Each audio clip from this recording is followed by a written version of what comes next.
Baiklah, kita akan membahas materi tentang permintaan dan penawaran. Sebelum saya bahas tentang materi permintaan dan penawaran, akan saya sampaikan terlebih dahulu adalah tujuan dari pembelajaran. Ada 5 tujuan pembelajaran. Yang pertama adalah peserta didik mampu mendefinisikan pengertian permintaan dan penawaran dengan baik. Yang kedua, mampu mendefinisikan hukum permintaan dan penawaran dengan tepat. Ketiga, mampu menjelaskan faktor-faktor yang mempengaruhi permintaan dan penawaran. Keempat, mampu mengklasifikasikan jenis-jenis permintaan dan penawaran dengan terperinci. Kemudian yang kelima, peserta didik mampu mempresentasikan hasil analisis faktor-faktor yang mempengaruhi permintaan dan penawaran dengan baik dan tepat. Coba kalian perhatikan gambar berikut. Ya, ini ada interaksi atau transaksi atau adanya pembeli dan penjual, ya, yang mana ini adalah penjual, ada pembeli, ya. Setiap hari pasti kalian memiliki kebutuhan yang beraneka ragam, bukan? Nah, pernahkah kamu berpikir dari mana kebutuhan tersebut berasal? Tentunya setiap orang tidak mungkin memenuhi kebutuhannya sendiri. Ya. Biasanya orang akan melakukan pembelian untuk memenuhi kebutuhannya. Nah, keinginan untuk mendapatkan sejumlah barang atau jasa inilah yang kemudian disebut dengan permintaan. Ya. Kita akan membahas tentang materi permintaan dan penawaran. Ya. Jadi permintaan itu atau bahasa ekonominya adalah demand. Adalah berbagai jumlah barang dan jasa yang diminta pada berbagai tingkat harga pada waktu tertentu. Ya, jadi di dalam permintaan yang dibahas dalam ilmu ekonomi ini nanti adalah permintaan yang didukung oleh adanya daya beli. Maksudnya apa?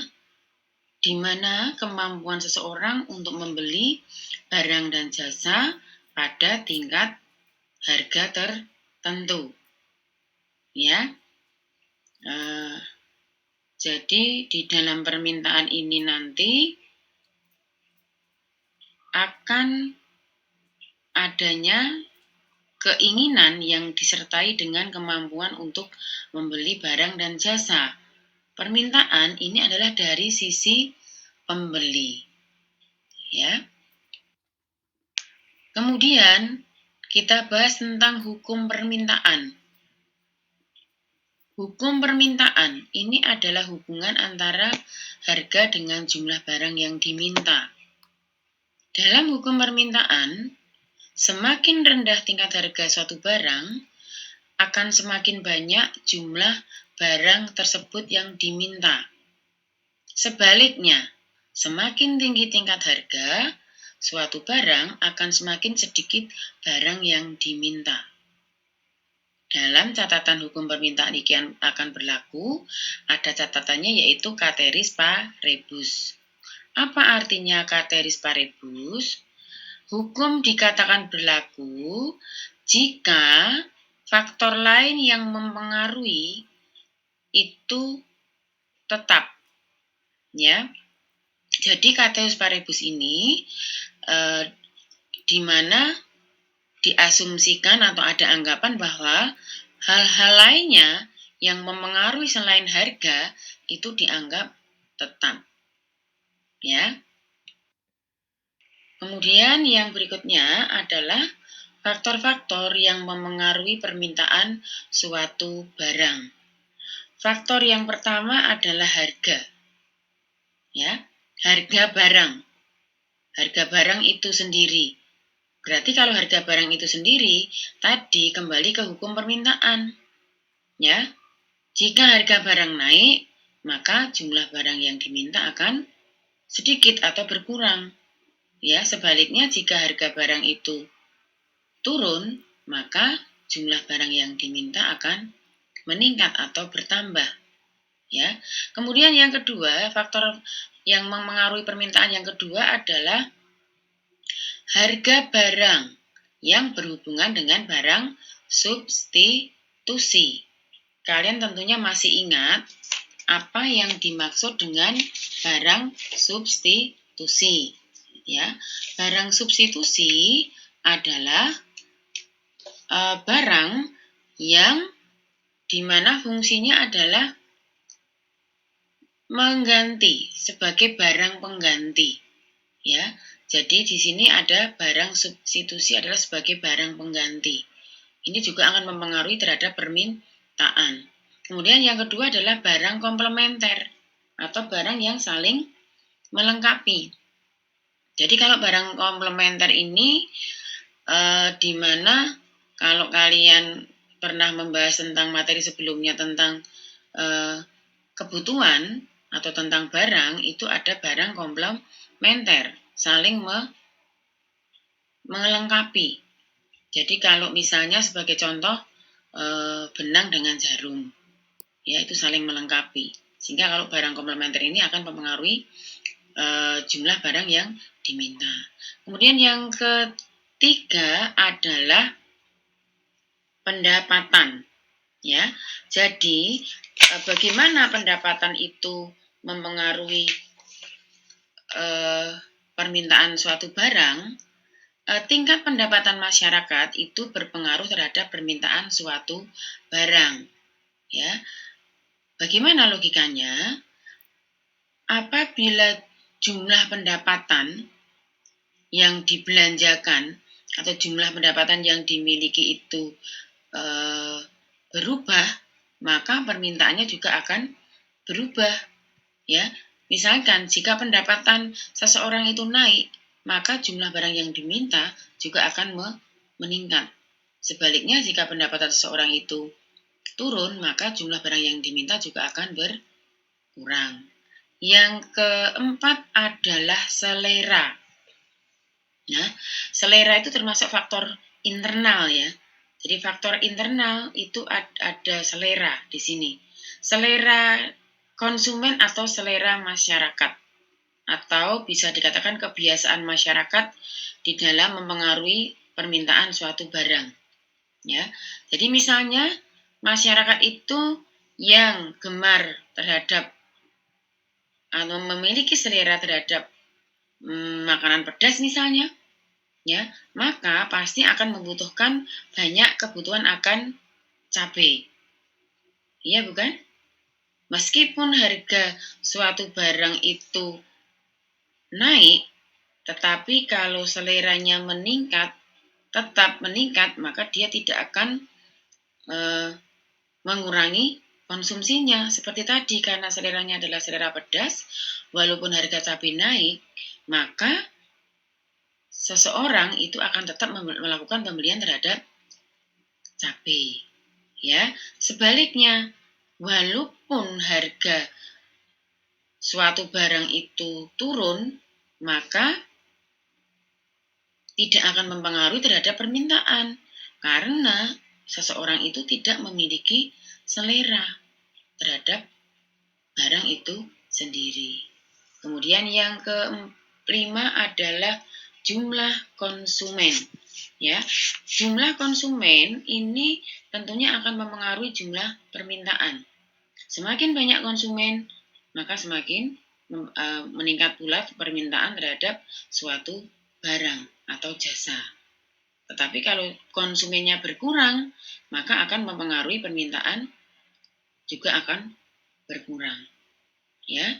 Kemudian yang keenam adalah ekspektasi atau perkiraan masa depan.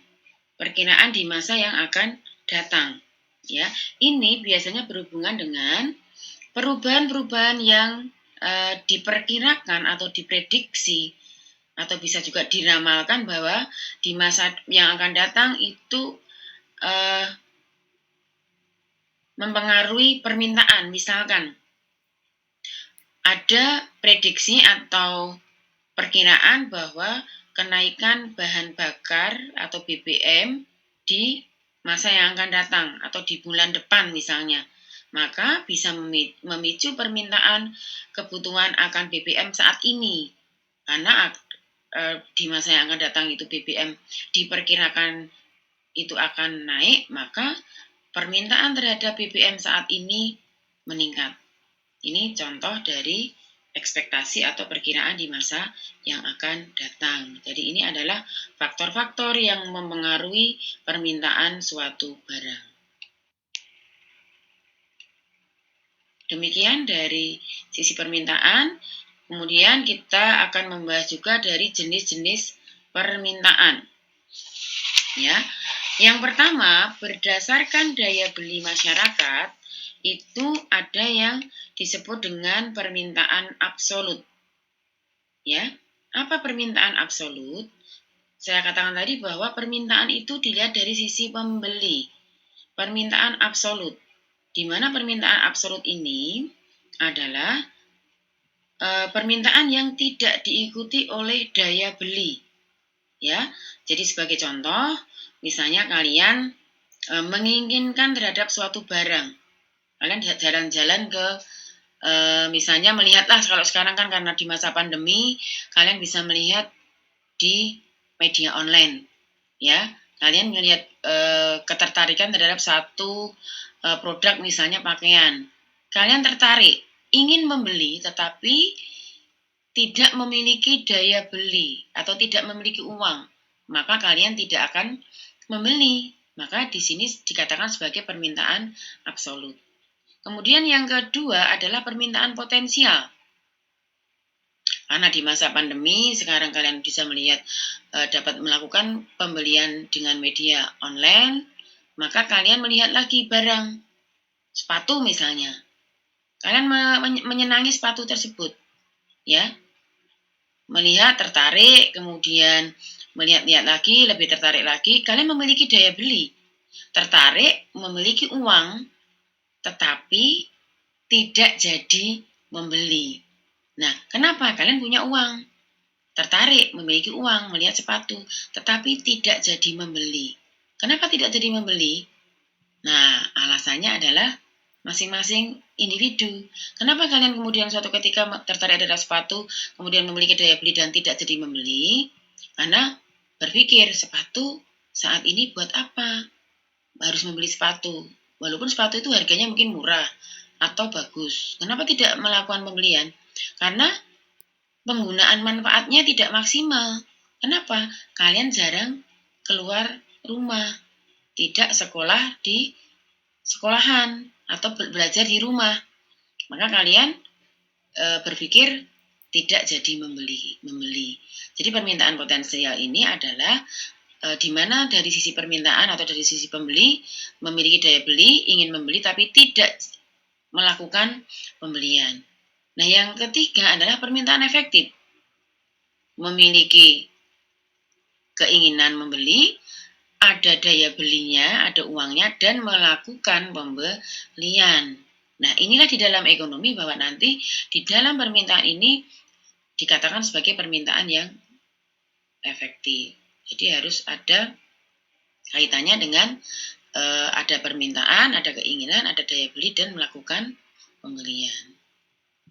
Ya, kemudian berdasarkan jumlah yang melakukan permintaan, itu ada permintaan individu, permintaan masing-masing konsumen atau individu. Kemudian yang kedua adalah permintaan pasar, permintaan secara keseluruhan dari individu-individu nanti itulah kemudian ada permintaan pasar secara umum atau secara keseluruhan.